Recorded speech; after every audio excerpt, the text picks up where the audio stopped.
In the year 69 BC, in Alexandria, the glittering capital of Egypt, a girl was born who would become the last queen of the Ptolemaic dynasty, Cleopatra VII. The city, located on the Mediterranean Sea, sparkled with marble temples and palaces, and its stone-paved streets were filled with the aroma of roasted dates and fresh fish from the markets.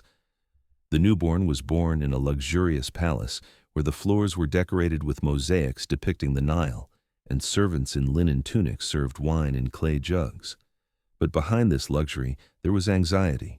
Egypt, rich in grain and gold, was weakening under the weight of internal strife and the greedy gaze of Rome. Cleopatra grew up in the twilight of the dynasty, founded 3 centuries earlier by Ptolemy, a companion of Alexander the Great. Egypt was rich but torn by power struggles. The Ptolemies, Greeks by birth, ruled as pharaohs, maintaining a tradition of incestuous marriages to keep the bloodline pure. The people, who worshipped Isis and Osiris, demanded respect for ancient customs, while the nobility lived in the Greek manner, debating philosophy in the shadow of libraries. The political situation was precarious. Rome, whose leather-clad legions conquered the lands, demanded grain and tribute, and local rebellions in the Nile Delta threatened stability. Cleopatra's father, Ptolemy XII, nicknamed Auletes for his flute playing, was a weak ruler. He wore purple chitons decorated with gold thread and held feasts of quail and dates, but his power depended on Roman money. To maintain his throne, he paid huge bribes to Roman senators, emptying the treasury. Cleopatra's mother, believed to have been from the priesthood of Memphis, died young, and little is known about her. Some historians believe that she may have been Egyptian, which would explain Cleopatra's interest in local culture. The family lived in tension. The siblings, Arsinoe, Ptolemy XIII, and Ptolemy XIV, were at once allies and rivals, brought up in the traditions of palace intrigue. Cleopatra spent her childhood within the palace walls, where cedar and ivory furniture sat next to bronze lamps filled with olive oil. She studied with Greek tutors, learning Homeric poetry, astronomy, and mathematics. Unlike her ancestors, she learned Egyptian, which allowed her to speak to priests and peasants without translators. By the age of 10, she was already attending temple ceremonies, dressed in a white calasiris with gold bracelets depicting an incarnation of Isis. Her ability to speak 9 languages, including Aramaic and Ethiopic, amazed courtiers, who whispered about her sharp wit over goblets of wine. But the palace was a dangerous place. Eunuchs in silken robes plotted, and guards in bronze helmets patrolled the corridors. In the 58th year, Ptolemy XII was driven out by a rebellious people dissatisfied with taxes on grain and barley. Cleopatra, then 11 years old, saw her father flee to Rome, leaving her with her sister Berenice, who seized the throne. Berenice's rule was short-lived. Ptolemy returned with Roman soldiers, and her sister was executed. This lesson in cruelty was remembered by Cleopatra, who began to understand that power rests on force and cunning. At 18, after her father's death in 1951, Cleopatra became co-regent with her brother Ptolemy XIII, a boy of 10. Their marriage, in the Ptolemaic fashion, was formal, sealed in a granite-columned temple. But her brother's advisors, who wore long tunics and gold rings, saw her as a threat. They accused her of seeking sole power, and Cleopatra was soon forced to flee to Syria, where she raised an army of mercenaries. Alexandria, with its bustling markets and ships in the harbor, was left behind, and ahead lay the struggle for the throne that would determine her fate. Exiled from Alexandria in 51 BC, Cleopatra found herself in Syria, amid dusty roads and mercenary camps. She was only 18, but she already held the title of queen, although her younger brother Ptolemy XIII occupied the throne and was subordinate to advisors. In exile, she lived modestly. Her tent of coarse linen was surrounded by warriors in leather armor, and her food consisted of barley cakes and dried dates. Alexandria, with its marble palaces and the scent of incense, seemed distant, but Cleopatra remained determined. She raised an army, negotiating with the leaders of nomadic tribes who wore woolen cloaks and traded camels in the markets of Damascus. Her powers of persuasion, honed by years of training in rhetoric, made even stern warriors listen to her words, spoken in their language. Egypt was in turmoil at this time. Ptolemy XIII, a boy of 10, was under the influence of the eunuch Pothinus and the general Achilles, who ran the palace. They wore silk tunics with gold patterns and held banquets where they served fried fish from the Nile and wine in clay amphorae. The people, exhausted by grain taxes, grumbled in the stone-paved streets where merchants offered olive oil and fabrics. Ptolemy's advisors accused Cleopatra of treason, claiming that she wanted to sell Egypt to Rome. But Cleopatra knew that without Rome's support, she could not hold the throne. Egypt depended on grain shipments to Italy, where famine threatened rebellion. In 48 BC, Julius Caesar arrived in Alexandria in pursuit of his rival Pompey. The Roman Civil War had reached Egypt. Pompey had been murdered on the orders of Ptolemy's advisors, who hoped to please Caesar. But Caesar was enraged when he saw Pompey's severed head, considering it barbaric. He took up residence in a palace where mosaic floors depicted hunting scenes and servants in linen served dishes of quail and dates. Caesar, wearing a purple-trimmed tunic, demanded a reconciliation between Cleopatra and her brother in order to stabilize Egypt, Rome's key grain supplier. Cleopatra, hearing of Caesar's arrival, decided to act. The palace was surrounded by Ptolemy's guards, and a direct route to Caesar would mean arrest. She trusted her servant Apollodorus, a Sicilian in a coarse wool cloak, who offered to smuggle her in a carpet. At night, under the stars, they made their way through the narrow streets of Alexandria, where the air smelled of fried fish and incense from the temples. The carpet, woven of coarse wool, concealed the queen, and Apollodorus, bending under the weight, walked past the guards in bronze helmets. In Caesar's chambers, the carpet was unrolled, and Cleopatra stood before him. In a simple chiton, her hair anointed with oil from her perfume factory by the Dead Sea, where workers in tunics mixed resins and flowers. This risky meeting changed the course of history. Cleopatra, speaking Greek, charmed Caesar with her intelligence and knowledge of philosophy. They conversed until dawn, sitting on wooden wedges with cushions, while servants poured wine into silver goblets. Caesar, a war veteran, saw in her not only a queen but also an ally who could bring stability to Rome. Cleopatra understood that without his support, her dream of the throne would collapse. She described her vision of Egypt, a strong kingdom where peasants in straw hats harvested the harvest, and ships laden with grain sailed to Rome without delay. Caesar, impressed, decided to support her. But Cleopatra's return enraged Ptolemy XIII and his advisors. They revolted, accusing Caesar of treason. Fighting broke out in Alexandria. The streets where merchants usually sold olives and fabrics were filled with soldiers. Cleopatra, now protected by Roman legionaries in leather armor, remained in the palace, where bronze lamps cast shadows on the marble walls. She wore gold bracelets with the image of a cobra, the symbol of the pharaohs, and lead makeup to protect her eyes from infections caused by the Nile floods. Tensions were rising. The outcome of the war would decide who would rule Egypt. Alexandria in 48 BC was a battlefield.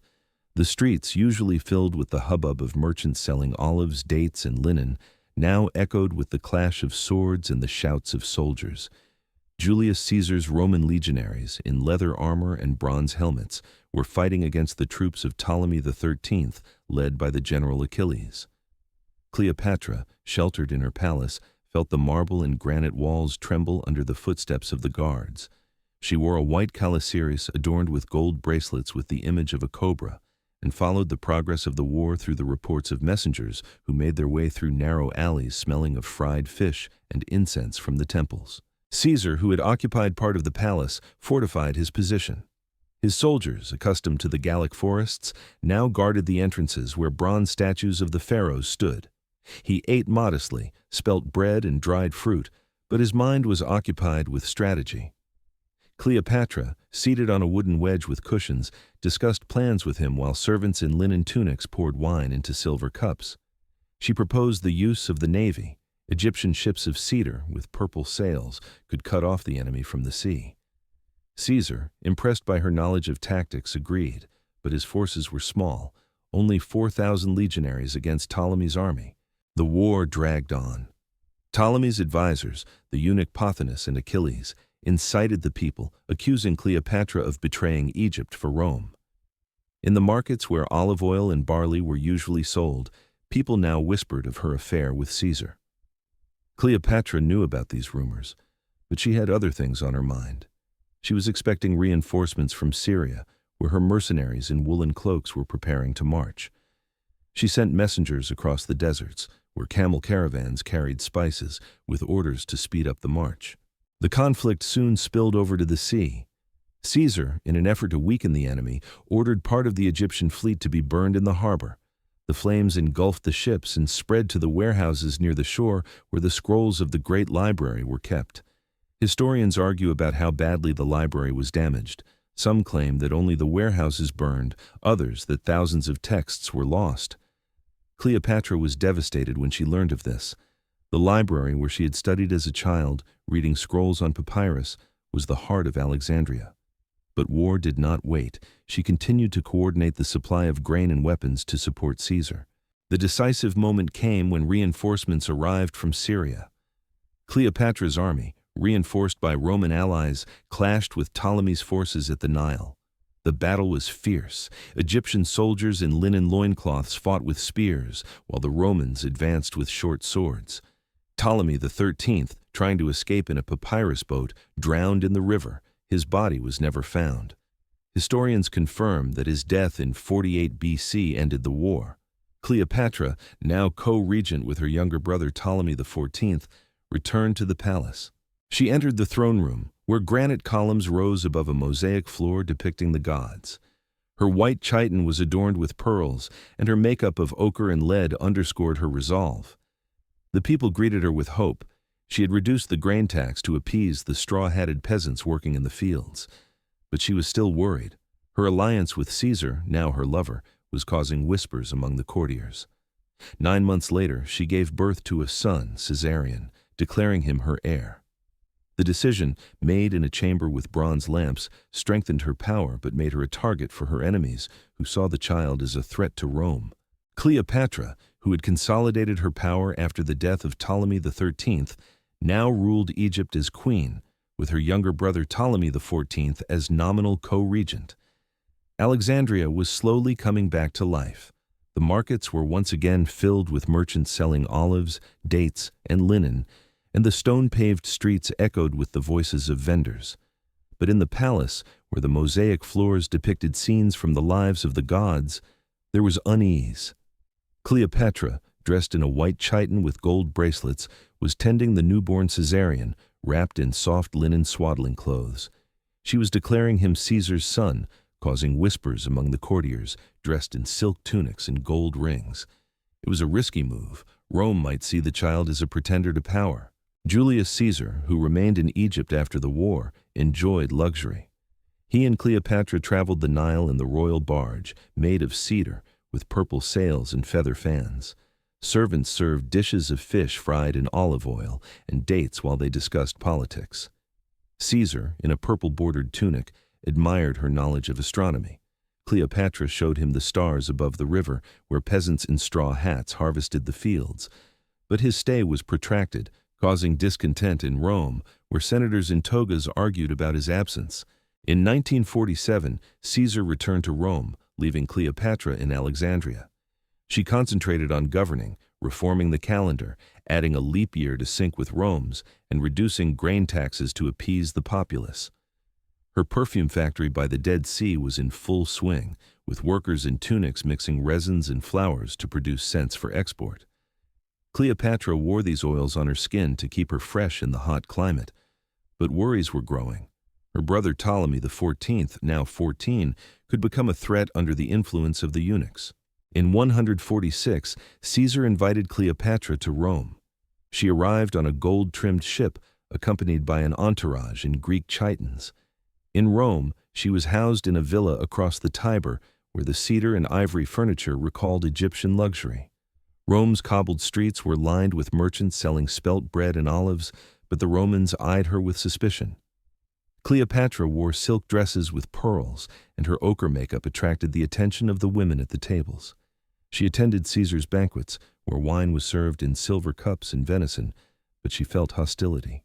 Caesar erected a golden statue of Cleopatra in the Temple of Venus, causing a scandal. Senators accused him of wanting to be king and her of seducing him. Cleopatra strolled through the villa's gardens, where fountains gushed, and taught Caesarean Greek while tunic-clad servants brought fruit. But tensions were mounting. Conspirators were plotting against Caesar. She heard whispers in the forums, where merchants offered textiles and spices, about her influence. In March 1944, on the Ides of March, Caesar was assassinated in the Senate by the daggers of conspirators, including Brutus and Cassius. Cleopatra, learning of the assassination at her villa, locked herself in a room with mosaic floors, surrounded by guards in bronze helmets. She feared for her son's life. The Romans might see him as a threat. Hastily gathering her things, gold jewelry and scrolls with texts, she sailed to Egypt on a ship across the Mediterranean, where the waves crashed against the sides. In Alexandria, she eliminated Ptolemy XIV. Historians believe that he was poisoned on her orders in order to make Caesarion the sole heir. Now she ruled alone, posing as Isis in temples with granite columns, where priests in white robes burned incense. After the death of Julius Caesar in 44 BCE, Rome was in chaos. Senators in togas debated in the forums, where merchants hawked spelt bread and olives, and crowds clamored for justice in the cobbled streets. Cleopatra, back in Alexandria, focused on consolidating her power. She ruled as sole queen, making Caesarion, a 3-year-old boy, her co-regent.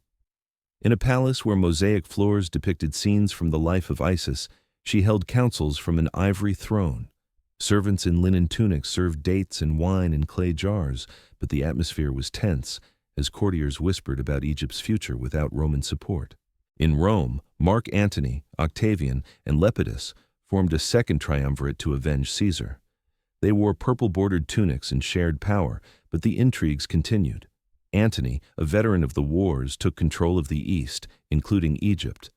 Cleopatra, aware of this, maneuvered carefully. She sent grain to Rome, where famine was sowing disorder in the markets, to win favor.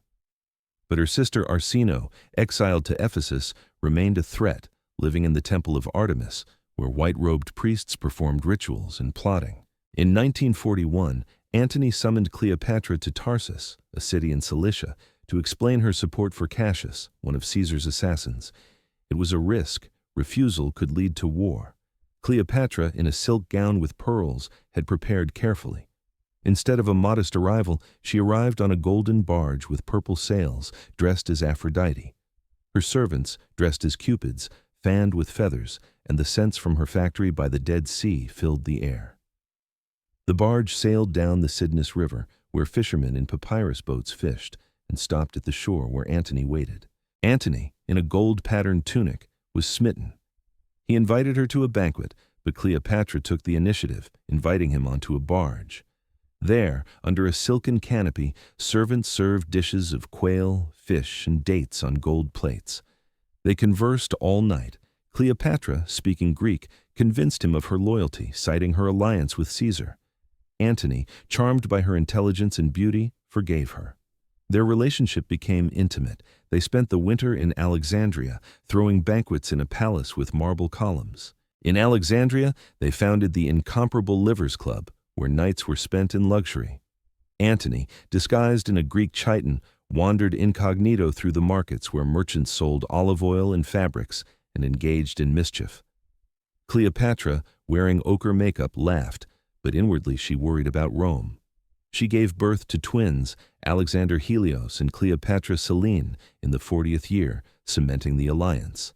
Antony acknowledged Caesarion as Caesar's son, angering Octavian, who saw this as a threat. Cleopatra eliminated Arsinoe. She had her sister executed in Ephesus, eliminating a rival. She ruled wisely, with monopolies on salt, beer, and perfume. Her factories by the Dead Sea produced asphalt for mummies and perfumes exported to Rome. But tensions were rising. Antony waged wars against Parthia, suffering losses, and Cleopatra supported him with her navy, building cedar ships in Alexandrian shipyards. Mark Antony, having cemented his alliance with Cleopatra, sent his forces east to conquer Parthia, a rich land of dusty roads and caravans carrying silk and spices. In 39 BCE, he assembled an army of leather-clad soldiers marching in the blazing sun. Cleopatra supported him, supplying grain and weapons from Egypt and guarding the sea lanes with her fleet of cedar ships with purple sails. In Alexandria, she ran affairs from a granite-columned throne room, where servants in linen tunics served dates and wine in silver cups. But Antony's campaign ended in failure. The Parthians, riding on horses in woolen cloaks, struck, and the Romans lost thousands. Cleopatra, hearing of the defeat, sent reinforcements. She met Antony in Syria, where they spent their time in luxury, feasts of quail and fish flavored with oils from her factory by the Dead Sea. Antony, in a Greek chiton, was recuperating, but Rome was whispering of his weakness. Octavian, in Rome, where the cobblestone streets were filled with olive and bread vendors, used propaganda to accuse Antony of being subservient to the Egyptian queen. In 37, Antony and Cleopatra renewed their alliance. They married according to Egyptian customs, although Antony was married to Octavia, Octavian's sister. This caused a scandal. In Rome, senators in togas argued in the forums, seeing this as treason. Cleopatra gave birth to a third child, Ptolemy Philadelphus, strengthening the dynasty. She ruled skillfully. She reformed the economy, building canals to irrigate the fields, where peasants in straw hats harvested barley. Her monopolies on salt and beer brought in revenue, and her perfume factories exported scents to Rome. In the 34th year, Antony triumphed over Armenia. To celebrate, he held the Gifts of Alexandria. In the gymnasium, where athletes in tunics competed, he distributed lands. Cleopatra, dressed as Isis in a white calasiris with gold bracelets, received Cyprus, Phoenicia, and parts of Syria. The children were proclaimed kings, Caesarion as king of kings, the twins as rulers of Armenia and Parthia. Antony, in a tunic with a purple border, sat nearby, but the spectacle angered Rome. Octavian accused him of treason, claiming that he was giving Roman lands to an Egyptian. Tensions mounted. Antony divorced Octavia, sparking war. In 1932, Rome declared war on Cleopatra, portraying her as a threat. Octavian's propaganda portrayed her as a seductress, drinking pearls and vinegar, a fact that historians have confirmed as a display of luxury. Cleopatra and Antony gathered their forces. A fleet at Ephesus, where cedar ships lay in the harbor and soldiers in bronze helmets prepared. In the 31st year, the Battle of Actium took place. Off the Greek coast, Octavian's Roman fleet with rams on its galleys clashed with Antony's forces. Cleopatra led the Egyptian ships wearing armor over her chiton with a cobra flag. The battle was chaotic. The waves carried debris. The soldiers' cries mingled with the splash of oars. When the center wavered, Cleopatra retreated to save the fleet, and Antony followed her. The defeat was crushing. Many deserted, seeing it as flight. They fled to Egypt, where Alexandria greeted them with alarm. The stone streets were filled with refugees, and the markets were empty. Cleopatra, in a mourning chiton, locked herself in the palace where bronze lamps cast shadows. She experimented with poisons, testing them on criminals in search of a painless death, historians note. Antony, depressed, feasted, but the joy was feigned. Alexandria. In the year 31 BC was in suspense. The defeat at Actium had sapped the strength of Antony and Cleopatra, and the city, once resplendent with marble palaces and bustling markets, was now silent.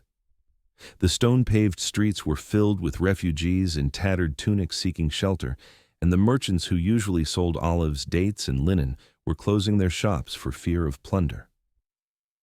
In the palace, where the mosaic floors depicted the gods, Cleopatra sat on a throne of cedar decorated with gold. Her white chiton was simple, but gold bracelets with a cobra and ochre makeup emphasized her regal appearance. She dictated orders to scribes whose papyrus scrolls lay on tables lit by bronze lamps. Mark Antony, broken by defeat, locked himself in his chambers. He drank wine from silver goblets served by linen-clad servants and refused to meet his advisors. Cleopatra tried to lift his spirits by hosting banquets at their inimitable liver club. The evenings featured fried Nile fish and dates, but the laughter was forced. Antony, in his Greek chiton, reminisced about past victories, but his eyes betrayed despair. Cleopatra, aware that Rome was approaching, prepared for a siege. She fortified the harbor, where cedar ships with purple sails stood ready, and stored grain in the granaries to withstand a blockade. Octavian, his leather-clad legions advancing toward Egypt, was relentless. His propaganda in Rome, where toga-clad senators debated in the forums, portrayed Cleopatra as a threat to the Republic and Antony as its puppet. Cleopatra knew this. Her spies, crossing the desert with camel caravans, brought news. She tried to negotiate, sending envoys bearing gifts of gold vessels and perfumes from her factory by the Dead Sea, where workers in tunics mixed resins. But Octavian demanded total capitulation. In the 30th year, Roman troops entered Egypt. Pelusium, a fortress in the east, fell without a fight. The garrison, wearing bronze helmets, went over to the enemy. Cleopatra, hearing about this, locked herself in a mausoleum that she had built of granite near the palace. It was a monumental structure with thick walls where her treasures were kept, gold jewelry, pearls, and scrolls. She took with her 2 maids, Iris and Charmian, dressed in simple linen dresses, and a supply of food, dates, barley bread, and wine in clay jugs. Antony, gathering the remnants of his army, attempted to give battle at Alexandria. His soldiers, in leather armor, fought on the dusty plains, but the forces were unequal. Hearing a false rumor that Cleopatra was dead, he returned to the palace. In despair, standing in the chambers with a mosaic floor, he stabbed himself with a short Roman sword. Cleopatra, hearing of this, ordered him to be carried to the mausoleum. Historians confirm he died in her arms, in the shadow of the granite walls, whispering her name. She mourned him, tearing her chiton, while servants brought water in bronze vessels to wash his body. The city had fallen. Roman soldiers in sandals marched through the streets where white-robed priests had once performed rituals in the temples of Isis. Cleopatra, locked in her mausoleum, felt her hope fading. She wore a mourning chiton, but her mind was working. She sent a letter to Octavian, offering to negotiate. Her children, Caesarion, Alexander Helios, Cleopatra Selene, and Ptolemy Philadelphus, were guarded in the palace, where guards in bronze helmets patrolled the corridors. Cleopatra knew that Octavian wanted to parade her through Rome in chains like a trophy. She could not allow that. Alexandria in 30 BCE lay in the shadow of Roman banners. The streets, once alive with the voices of merchants selling olives, dates, and linen, now hummed with the footsteps of legionaries in leather armor and bronze helmets. The temples, where white-robed priests burned incense before statues of Isis, stood empty, and the harbor, where purple-sailed ships had once brought grain, was filled with Roman galleys. Cleopatra, locked in her granite mausoleum, prepared for the last act. She wore a mourning chiton, plain and unadorned, but her gold bracelets with the image of a cobra reminded her of her royal dignity. 2 handmaidens, Iris and Charmian, in linen dresses, remained with her, bringing her meager food, barley bread and dried dates. The mausoleum, with its thick walls and narrow windows, was a fortress. Inside were treasures, gold vessels, pearl necklaces, and scrolls of text that Cleopatra had collected over the years. She sat on a wooden couch covered with linen, writing letters that servants smuggled through secret passages. Her goal was clear: to save her children and preserve some semblance of independence for Egypt. Caesarion, her 16-year-old son, was guarded in the palace where the mosaic floors reflected the light of bronze lamps. Alexander Helios, Cleopatra Selene, and Ptolemy Philadelphus, the younger children, were there, surrounded by guards loyal to the queen. Octavian, victorious, entered Alexandria. He took up residence in the palace where Antony had once feasted and ate modestly, spelt bread and fish served on clay plates. His purple-bordered tunic indicated power, but his face was cold. Cleopatra sent him a message offering to negotiate. Historians, including Plutarch, confirm. She asked for the lives of her children, promising to surrender the treasury. Octavian responded by inviting her to a meeting, but his intentions were different. He wanted to parade Cleopatra in chains through Rome, where the crowds in the forums selling olives and cloth would witness her humiliation. Cleopatra, realizing this, acted cunningly. She allowed Octavian to enter the mausoleum, where she met him seated on a throne of cedar. Her makeup of ochre and lead was impeccable, and her voice, honed by years of rhetoric, was confident. She spoke of Egypt's future, offering Octavian an alliance, but he was adamant. Historians note her attempt to charm him, as she had once done with Caesar and Antony, but Octavian, cold and calculating, rejected her. He ordered that the guards be tightened to prevent escape. In those days, Cleopatra was preparing for her death. She had long studied poisons, testing them on criminals, as sources say. She chose a means of causing a quick and painless death, perhaps an ointment or solution hidden in a hairpin. In the mausoleum, which smelled of incense and dates, she wrote a final letter to Octavian, asking to be buried next to Antony. Then, dressed in a royal chiton with gold patterns, she lay down on the bed. Iris and Charmian, faithful to the end, followed her example. Historians argue about the method of death. Some say cobra venom, but most believe this is a legend, and the real poison was applied to the skin or taken internally. Octavian, entering the mausoleum, found her dead. Her body in a silk dress lay among the treasures, and her maids had died nearby. He was annoyed. Without Cleopatra alive, the triumph in Rome lost its luster. But her death meant the end of resistance. Alexandria, with its temples and libraries, became a Roman province. Cleopatra, the last of the Ptolemies, was gone, leaving Egypt under Roman rule. Cleopatra's death in 30 BCE marked the end of Egypt as an independent kingdom. Alexandria, whose marble palaces and temples had once shone in the sun, now lay under Roman rule. The stone-paved streets where merchants hawked olives, dates, and linen were filled with leather-clad Roman soldiers whose sandals clattered on the cobblestones. The temples, where white-robed priests burned incense before statues of Isis, fell silent, and the harbor, full of cedar ships with purple sails, now hosted Roman galleys.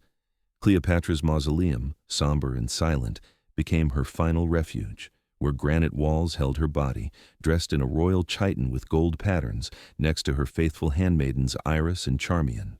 Standing in the throne room of the palace, where mosaic floors depicted scenes from myth, Octavian gave orders. His purple-bordered tunic indicated authority, and his cold gaze betrayed calculation. He ordered a search of the mausoleum. Gold vessels, pearl necklaces, and scrolls were confiscated to fill the Roman treasury. Historians, including Plutarch, confirmed that Octavian honored Cleopatra's request. She was buried next to Antony in the same mausoleum where bronze lamps cast shadows on the walls.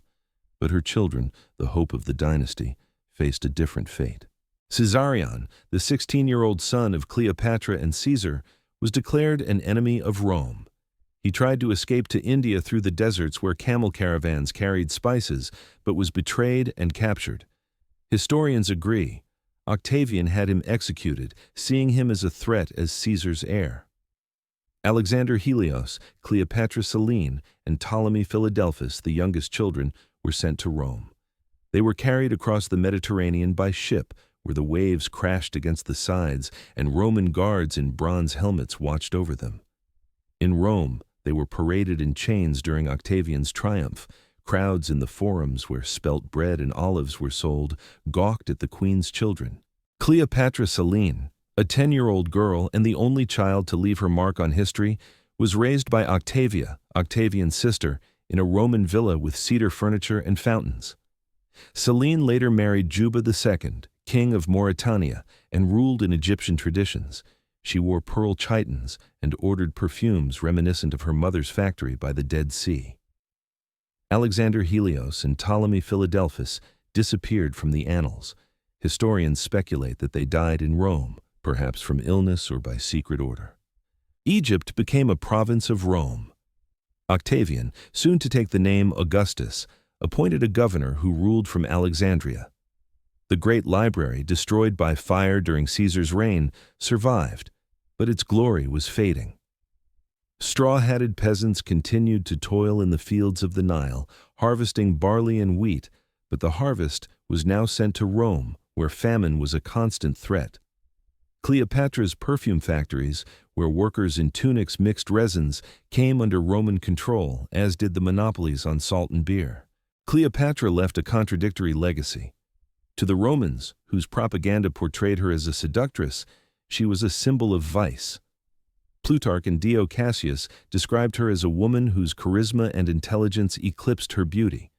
Her knowledge of 9 languages, her economic reforms, and her courage in negotiations with Caesar and Antony are all confirmed by the sources. She ruled as Isis, wearing a white calasiris with gold bracelets, and managed to keep Egypt independent longer than her ancestors. But her defeat marked the end of an era. The Ptolemies, who had ruled for 300 years, disappeared, and Egypt became part of the Roman machine. With the fall of Cleopatra in 30 BC, Egypt lost its independence, becoming a province of Rome, whose legions in leather armor and bronze helmets now patrolled the streets of Alexandria. The city, once a glittering marble palace and bustling markets where merchants peddled olives, dates, and linen, had become an administrative center under a Roman governor. The temples of Isis and Osiris, where white-robed priests burned incense, continued their rituals, but their influence had waned. Straw-hatted farmers toiled in the fields of the Nile, harvesting barley and wheat, but the harvest was now shipped to Rome, where the crowds in the forums selling spelt bread depended on Egyptian grain. Cleopatra, the last of the Ptolemies, had left the world, but her shadow lived on in whispers and legends. Octavian, now Augustus, ruled from Rome, where cobblestone streets hummed with cartwheels. He used Cleopatra's wealth, golden vessels, pearls, and scrolls from her mausoleum, to consolidate his power. The factories by the Dead Sea, where tunic-clad workers mixed resins for perfumes, continued to operate, but now under the control of Roman officials. Cleopatra's monopolies on salt, beer, and asphalt for mummies brought in revenue for the empire. Her reforms, lowering grain taxes and building canals for irrigation, kept Egypt relatively stable, but its independence was lost forever. Cleopatra's only living legacy was her daughter, Cleopatra Selene. Raised in Rome by Octavia in a villa with cedar furniture and fountains, she retained an Egyptian spirit. After marrying Juba II, king of Mauritania, she ruled in North Africa, where she wore silk chitons with pearls and commissioned perfumes reminiscent of her mother's factories. Historians note that Selene supported Greek culture, throwing feasts with fish and dates and building temples similar to those in Alexandria. Her brothers, Alexander Helios and Ptolemy Philadelphus, disappear from the annals, perhaps dying of disease or on Octavian's secret orders. Roman propaganda, spread in the forums where toga-clad senators debated politics, cemented Cleopatra's image as a wily seductress. Historians such as Plutarch and Dio Cassius described her charisma, ability to speak 9 languages, and strategic mind, but emphasized her connections to Caesar and Antony as the source of her power. Her exploits, from the secret carpet meeting to the gifts of Alexandria, are confirmed by the sources but distorted by legend. Stories of a cobra biting her in her mausoleum are dismissed. Most scholars believe she chose poison, perhaps delivered via a hairpin or ointment for a quick death. Cleopatra left a mark that has not been erased. Her ability to govern, reform the economy, and maneuver between Rome and Egypt made her a symbol of resistance. She ruled as Isis, wearing a white calasiris and gold bracelets, and managed to extend the life of the Ptolemaic dynasty through the age of Roman expansion. But her defeat at Actium and death in the mausoleum marked the end of an era. Egypt, whose purple-sailed ships had once plied the Mediterranean, became part of an empire ruled by swords and laws. What if Cleopatra had won at Actium? Could Egypt have remained free, a bridge between East and West? Her life of risk and cunning is a reminder of the fragility of power and the price of ambition. She is gone, leaving Alexandria in silence, but her name echoes through the centuries, like the whisper of the wind over the Nile, where farmers still harvest under the scorching sun.